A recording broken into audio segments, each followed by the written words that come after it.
शीतलपुर नामक एक गांव था जहां लखन नाम का एक आदमी रहा करता था। लखन बहुत ही मेहनती व्यक्ति था।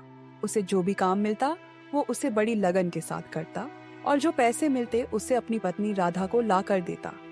आज लखन ने मंडी में आलू का भाव पता किया तो पता चला कि आलू महंगे बिक रहे हैं। इसीलिए लखन मंडी से आलू बेचने के लिए ले आया और वो बाजार में आलू रखकर बेचने लगा। लखन के ही गांव के दो आदमी रवि और रामू वही काम करते थे जो लखन करता था। रवि ने जैसे ही लखन को आलू बेचते हुए देखा तो वो रामू से बोला, अरे रामू, देख रहे हो, लखन आलू बेचने के लिए लाया है। इसका मतलब है कि सब्जियों में सबसे अच्छे दाम आलू के ही चल रहे हैं। देख रहे हो ना कि कितने सुंदर सुंदर आलू बेच रहा है वो। हाँ रवि, देख तो रहा हूँ, फिर देर किस बात की, चलो हम भी मंडी से आलू लाकर बेचते हैं। फिर रवि और रामू भी मंडी से आलू लाते हैं और लखन की दुकान के सामने ही बैठकर आलू बेचने लगते हैं। वो लोग लखन के आलू से 2 रुपए कम में आलू बेच रहे थे। ग्राहकों की भीड़ उनके यहाँ ही लग जाती है। लखन इस बात से बहुत परेशान था, परंतु वो कर भी क्या सकता था। शाम को लखन अपने आलू बेचकर घर पहुंचा, जहां उसकी पत्नी राधा उसका इंतजार कर रही थी।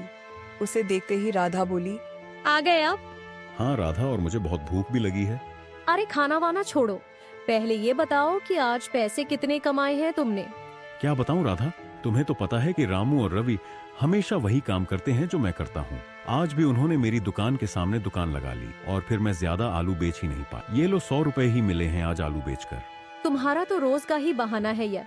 सभी लोग अच्छा खासा पैसा कमाते हैं, पता नहीं तुमसे ही क्यों नहीं बनता। इतने से पैसों में भला मैं कैसे घर चलाऊंगी? देखते नहीं हो गांव की बाकी औरतों को, अरे वो कितनी सुंदर सुंदर कपड़े और गहने पहनती हैं, और एक मैं हूँ कि कई सालों से कोई नई साड़ी खरीदी ही नहीं है। न जाने कब मेरी किस्मत चमकेगी और मुझे भी यह सब कुछ मिलेगा। मैं तुम्हारा मूड ठीक करने के लिए ऐसा करता हूँ कि दाल चावल बना देता हूँ, वो भी तड़के वाली दाल। लखन किचन में जाता है और तड़के वाली दाल और चावल बनाकर ले आता है। दोनों मिलकर खाना खाते हैं। खाना बहुत ही स्वादिष्ट बना था, इसीलिए राधा का मूड भी ठीक हो जाता है। अगले दिन लखन फिर से बाजार जाता है और सोचता है, आज तो मैं आलू नहीं बेचूंगा क्योंकि रवि और रामू भी आलू बेच रहे हैं। ऐसा करता हूँ कि भुट्टों का सीजन है, भुट्टे भूंज कर बेचता हूँ, इससे काफी अच्छा फायदा होगा मुझे।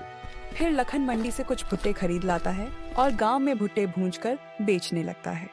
रवि और रामू ने लखन को भुट्टे बेचते हुए देखा तो रवि कहने लगा, देख रहे हो रामू, लखन भुट्टे बेच रहा है। इसका मतलब है कि भुट्टों में बहुत फायदा है। चलो हम भी मंडी जाकर भुट्टे ले आते हैं और उन्हें भूंजकर लखन से भी कम दाम में बेचेंगे, तो उसकी दुकान के सारे ग्राहक हमारी दुकान पर आ जाएंगे, तुम देखना। इसके बाद रवि और रामू भी सब्जी बाजार से भुट्टे खरीद कर ले आए और हरिराम की दुकान के सामने ही बैठकर भुट्टे बेचने लगे और उन्होंने अपने भुट्टे की कीमत लखन के भुट्टों से कम रखी। अरे भैया, चलो चलो, हम सब रवि और रामू की दुकान पर चलते हैं। वो लखन से सस्ते भुट्टे बेच रहे हैं। हाँ हाँ भाई, तुम सही कह रहे हो। चलो चलो, हम सब रवि और रामू की दुकान पर चलते हैं। इसी तरह सारे के सारे ग्राहक अब रमन और बर्मन की दुकान पर आ गए। लखन इन सब बातों से बहुत परेशान था। जैसे तैसे वो अपने भुट्टे बेचकर घर पहुंचा और पैसे राधा के हाथ में दी।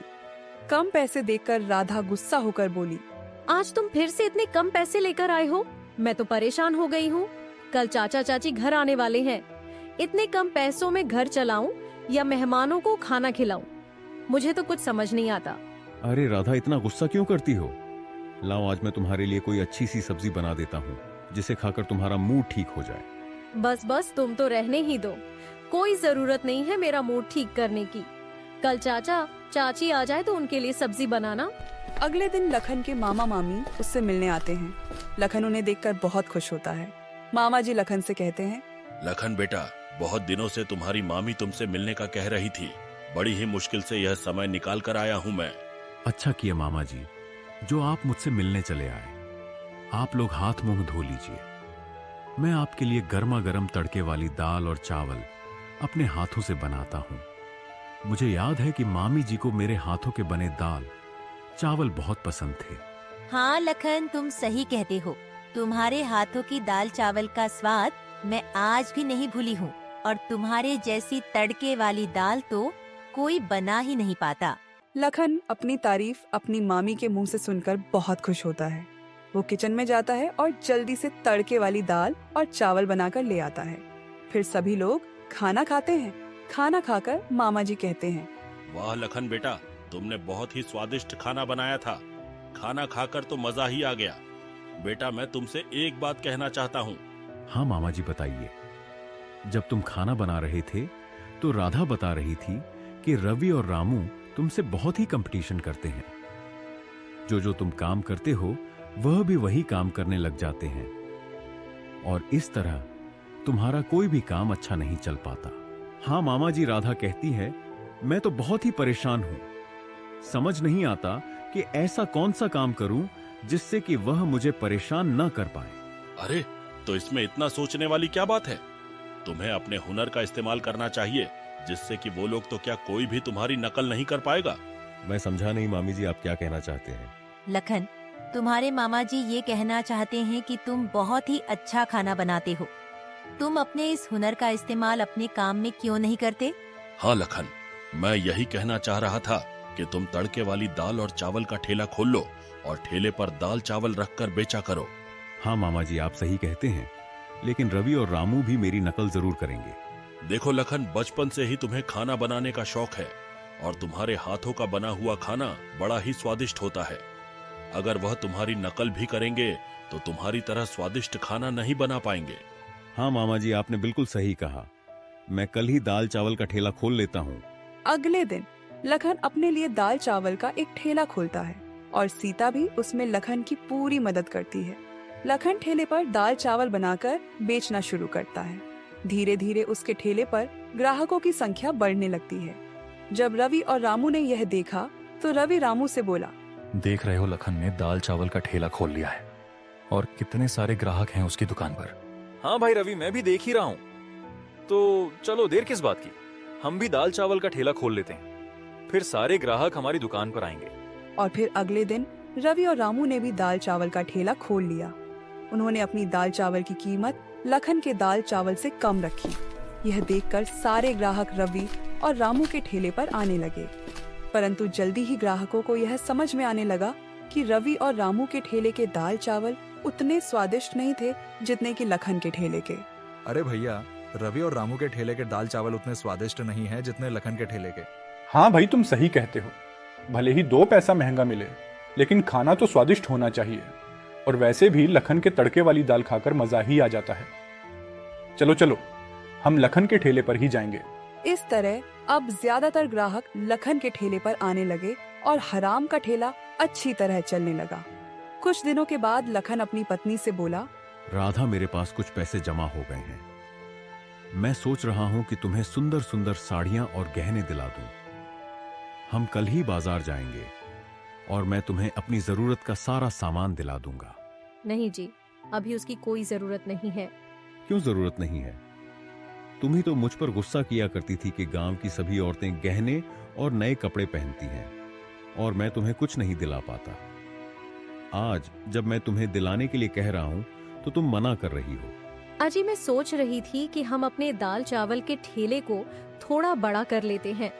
वहाँ हम एक ढाबा बना लेते हैं ताकि जो लोग आते हैं उन्हें बैठकर खाने के लिए जगह भी मिले। इस तरह हमारा ढाबा थोड़ा ज्यादा चलेगा और थोड़ा ज्यादा पैसा आएगा।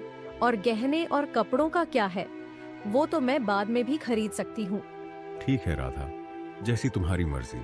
अगले दिन से लखन और राधा दोनों ही ढाबा बनाने के काम में लग जाते हैं। जल्दी ही लखन की तड़के वाली दाल और चावल का ढाबा बनकर तैयार हो जाता है। ढाबे के बनने के साथ साथ ग्राहकों की संख्या भी बढ़ने लगती है। अब तो आते जाते हर कोई वहाँ पर रुककर खाना खाया करता। रवि और रामू यह देखकर बहुत परेशान हो रहे थे। रवि बोला, देख रहे हो रामू, लखन ने तो अपने ठेले को ढाबे में बदल लिया और सारे ग्राहक भी वहीं जा रहे हैं। हाँ रवि, मैं भी तो सोच रहा हूँ कि हम भी अपने बचे हुए सारे पैसे लगाकर एक ढाबा ही खोल लेते हैं और हम अपने ढाबे पर खाने की कीमत हरिराम के ढाबे से भी कम रखेंगे। इससे सारे ग्राहक हमारे पास आ जाएंगे। और फिर रवि और रामू ने ऐसा ही किया। उन लोगों ने अपने सारे बचाए हुए पैसे लगाकर एक ढाबा बना लिया। और उसके बाद अपने ढाबे के दाल चावल की कीमत लखन के ढाबे से कम रखी। परंतु तब भी उनके ढाबे पर खाना खाने कोई नहीं आता था, क्योंकि उनके ढाबे का खाना स्वादिष्ट जो नहीं था और वो लोग बहुत परेशान थे। रवि रामू से बोला, अरे रवि, हमारे ढाबे पर तो कोई नहीं आ रहा, सभी लखन के ढाबे पर ही जा रहे हैं। हाँ रामू, हमने तो अपने बचे हुए सारे पैसे इस ढाबे में लगा दिए और इस ढाबे से 1 रुपए की भी कमाई नहीं हो रही है। अगर ऐसा ही चलता रहा तो हमें ये ढाबा बंद करना पड़ेगा।